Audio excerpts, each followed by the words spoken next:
Hello, everybody. Here we are. Tired. We have had quite a week.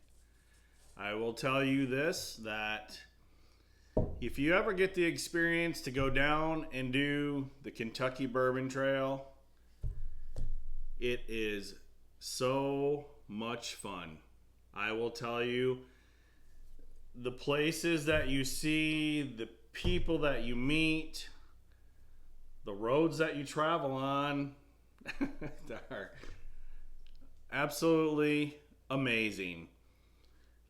So much fun. Me and Mrs. Beach Sand took a trip, 3 days, down to Kentucky, back. We did some distillery tours. We should have videos coming up. We got to go through and edit all that stuff, get everything all taken care of. We have, what else do we have? We've got Tastings. I don't think we did. Well, we'll fit those into the videos at the distilleries. We went through. We did some bourbon hunting, so we have some bourbon hunt videos.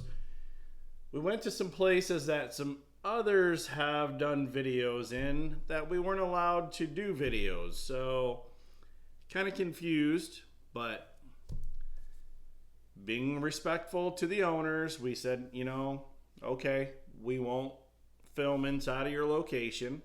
No problem. You want to keep your museums, that's your choice. Hey. But I'm not going to blast anybody. I'm not going to be mean because, karma's not a good thing. But anyway, had an amazing time. We will have a video coming up shortly. Me and a guest, Mrs. Beach Sand Bourbon. Even though we're not at 1,000 subscribers, she's going to come back because we're going to go through. At the end of this video, you will see all the bottles that we got. I think there's a couple more bottles that didn't make the video because we got those kind of on the way after the fact. But close to 40 bottles, right? More than we planned on. Yeah. And budgeted for. So now we have to kind of go back to work to make some money to build the bank account back up, I guess, if that makes sense. But we got enough bottles to do Fresh Crack Friday for the next 10 years. No, I'm just kidding. At least close to 40 weeks. So, Fresh Crack Friday is here to stay. Guess what day it is? Fresh Crack Friday. Friday Fun Day. No, Friday Fun Day. Fresh Crack Friday. Glens Creek. As you can see, I'm wearing a nice new hat from Glens Creek. Tell me a little bit about it. How'd you hear about it? So I have a good friend, Matt. Matt, I won't mention your last name because I don't have your permission. But my good friend Matt takes several trips, does the Bourbon Trail, has been doing the Bourbon Trail for a while. And we went to Woodford. And went around Woodford. We bought some stuff at Woodford. And Matt goes, hey, you need to go stop by Glens Creek on the way back. Okay. Put it in the map, did all the good stuff, went through. We stopped at Castle and Key. Castle and Key was closed, unfortunately. A little disappointed that they weren't open, but hey, I understand. It's a holiday week. Some people take an extra day or two. Old Forester was closed, so hey, I get it. So anyway, we stop at Glens Creek. Glens Creek is this bunch of buildings, some buildings that are being restored and some buildings that are kind of, been torn up throughout the years. But that whole distillery is actually the Old Crow Distillery. So I don't know if a lot of people remember Old Crow. Some people remember it from their early years. But Old Crow is the distillery where Glens Creek currently is at. They have several different offerings. One that a lot of people are familiar with is the OCD number 5. We did try, Mrs. Beachsand tried, because I was the designated driver. So Mrs. Beachsand got to participate in a lot of extra stuff that I didn't, as I was the designated driver. If you ever been down some of these roads down through Kentucky, they are about 1.5 lanes wide, especially in some of these areas. I don't know how they get trucks into these locations to be able to do their stuff. I don't know. I know that they probably got to have access roads somewhere. But to get a semi-truck down some of the roads we've been going down, I don't see how you would get a semi-truck and a car on the same road. But luckily I don't have to do that. But as you're going down through some of these roads, some of the local people think that it's a highway and they're doing like 75, 80 miles an hour. And you come around this curve and up over this hill and all of a sudden there's a car. And where do you go? You go off the road, they continue on. So that's the way it seems to work. But anyway, going along through there, we come up to Glens Creek. Like I said, some of the buildings are being restored. Some of the buildings are still in their original state as to where they were. And I'm assuming that eventually those will probably be restored as well. As Castle and Key, we went by Castle and Key. Castle and Key had some beautiful buildings. And then they had some buildings that were, torn down or kind of torn down or just weathered from the years, that obviously they're probably getting restored eventually. I know they had some construction crews there and they're doing some other stuff with some other buildings. So it's kind of neat to be able to see the history from like back in the day to where things are now. Wouldn't you agree? Oh, yeah. Any input? No, you said it all. So anyway, we stop at Glens Creek. Great time. Great people. Might take them a few minutes to get to the front, but as it says in there in the front, could be 5 seconds, it could be 5 minutes. When you have a smaller distillery, you're limited on employees. But hey, you got to start somewhere. But anyway, while we're there, we tried the OCD 5, number 5, which is OCD is the Old Crow Distillery. We also tried the Sweet, which is their wheated version of bourbon whiskey. That was really good. Mm-hmm. And then we tried the Cafe Au Lait. This one here was definitely a good bottle. This has a lot of the same mash bill as the OCD number 5.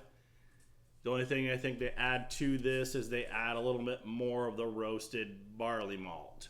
So the mash bill on this one is 85% corn, 10% rye, and 5% roasted barley malt. This bottle right here is bottle number 85, barrel number 32. It is 104 proof. And a lot of that stuff is all handwritten on here because it's every barrel seems to be different, so they said. So this is aged for 54 months. So we're going to give this one a shot.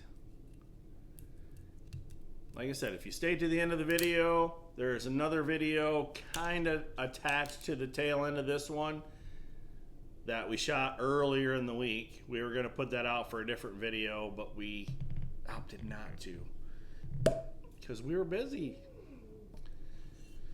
So we're gonna see what we got on this one. I know the camera lady wants some of this. And oh, you're probably wondering why we're back where we started at, up here, upstairs. Well, our youngest son came home, and he is home for a couple weeks, or a week, until he moves into his place. So he's here, and you may hear a dog bark, or two dogs bark, and a cat meow, and that's probably from them. Because our dogs, they're passed out. We gave them some of this before we started, so they're good. I'm kidding. I'm not feeding my dogs good bourbon whiskey. So on the nose on this one, definitely getting that coffee. Coffee coming from that roasted barley malt. Maybe almost a butterscotch note. Are you getting a butterscotch note? Definitely. Some caramel. And definitely chocolate. That roasted barley malt is probably kicking up that chocolate just a couple notches there. The coffee flavor. So we're going to try this one, see what we got on the palate.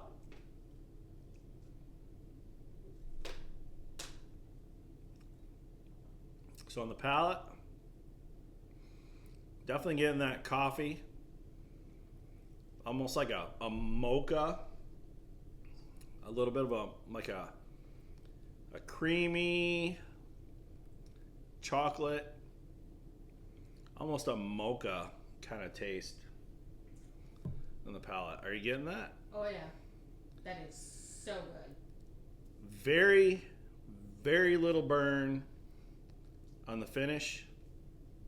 It's got a quick little peppery burn to it.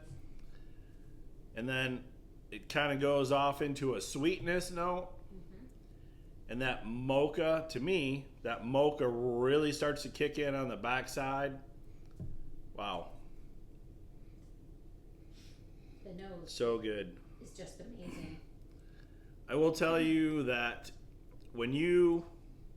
if you haven't done a distillery tour, the first time that you do a distillery tour, then you go back and you get home, you wind down, you relax, you will have a total different appreciation for bourbon and whiskey and how it's made, everything behind the scenes, a lot of things that people don't know about.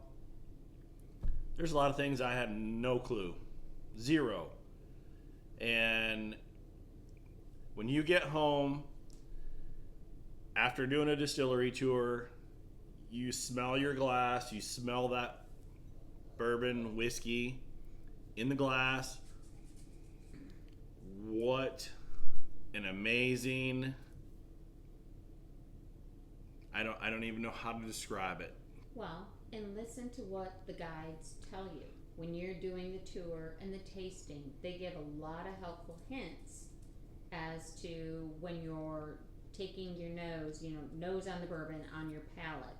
They give you a lot of great ideas to get some of those notes you may not have otherwise had.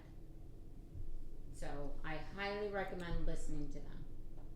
Yes, they definitely know what they're talking about. But the smells of the distillery, as you walk around, we did the hard hat tour at Buffalo Trace, and I know a lot of people are like, oh, Buffalo Trace, well, hey, everybody's palate's different. We enjoy Buffalo Trace, and I'm sure a lot of you enjoy Buffalo Trace, maybe not in the Buffalo Trace way, but as you walk through the distillery, you start out in certain areas with the corn and how everything all blends together and the mashes and everything else that goes through.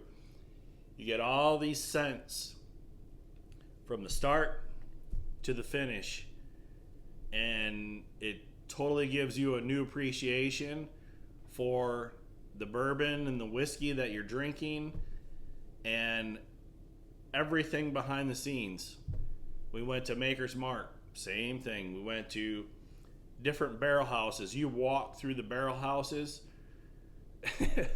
Mrs. Beach Sand Bourbon would like to know if there's a candle out there that has that scent. She's all in.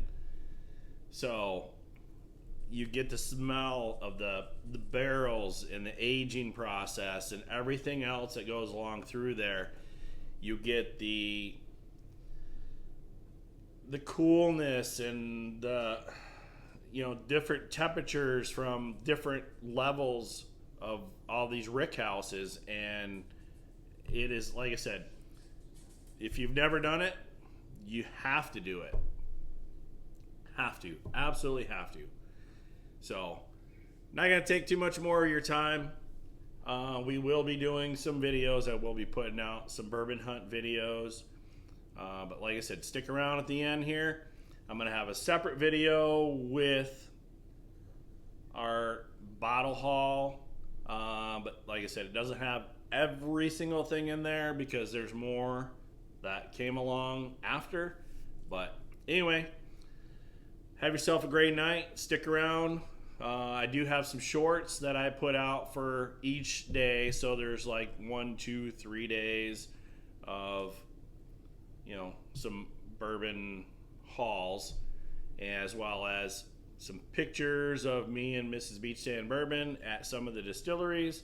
So you know all about those pictures. You're not posting them. So be nice. It's for their entertainment. Okay. So anyway, make sure that you subscribe. We got to get to that 1,000 mark. We got to keep going. Go from there. So cheers, everybody. Have a great night.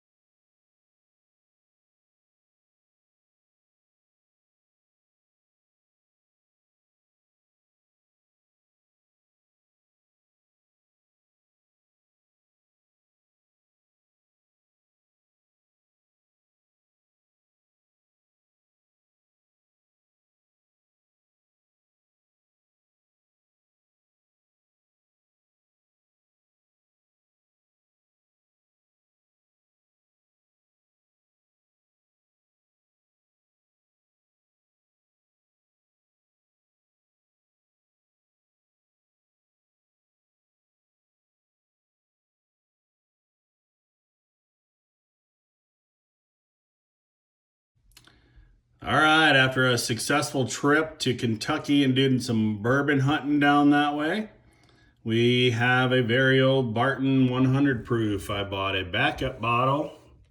We have the 86 proof, and I also bought a backup bottle.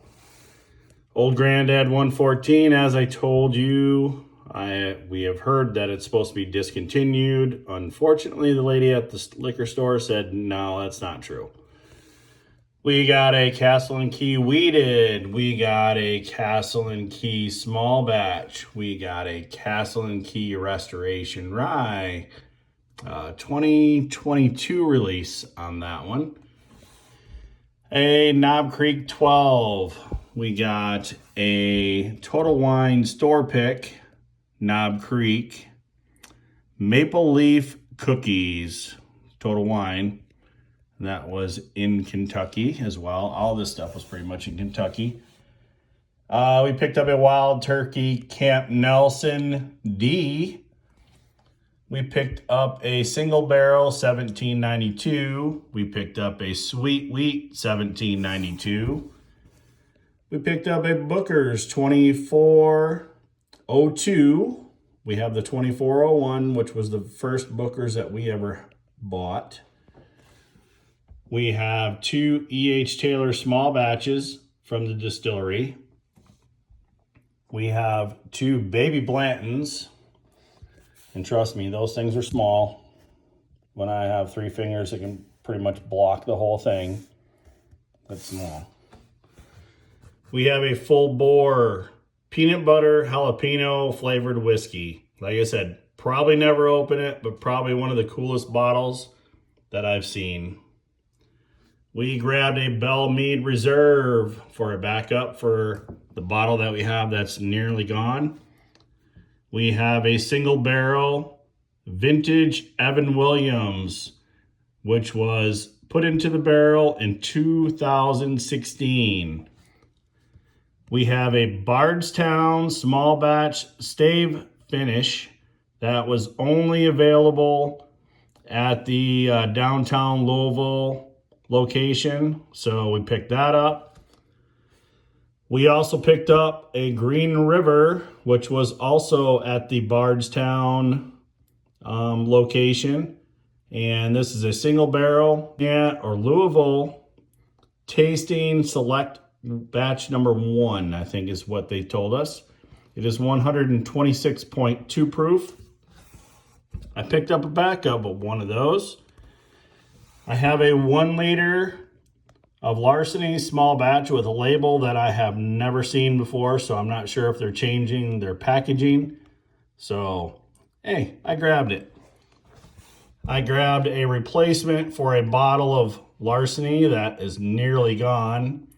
A C923 barrel proof. We picked up a Peerless from the distillery today while we were there of rye whiskey. This one is the Bananas Foster. Absolutely amazing. We picked up a Michter's single barrel rye from the distillery today. We picked up a Woodford Reserve wheat whiskey, bourbon whiskey, and a double oaked. We picked up a Glens Creek Cafe Olay from, that one is bottle number 85 from barrel 32. It's 104 proof. We picked up a Maker's Mark. This one's a Rob Samuels pick, and this one is 111.1 proof. And we picked up the 3 Heart Releases. And we also picked up, somebody's been in that bottle. It's got a leak or something in it. The RD1 Amberana, and I think you know who that's for. Seeing as how I won't let her drink my Rio, I am letting her drink that because that's readily available. So not bad for a few days down in Kentucky doing some bourbon hunting. And we found several museums. And I'll tell you what, I'm not sure who's paying the price on that stuff, but it surely isn't me. Have yourself a great day, great weekend, and happy hunting.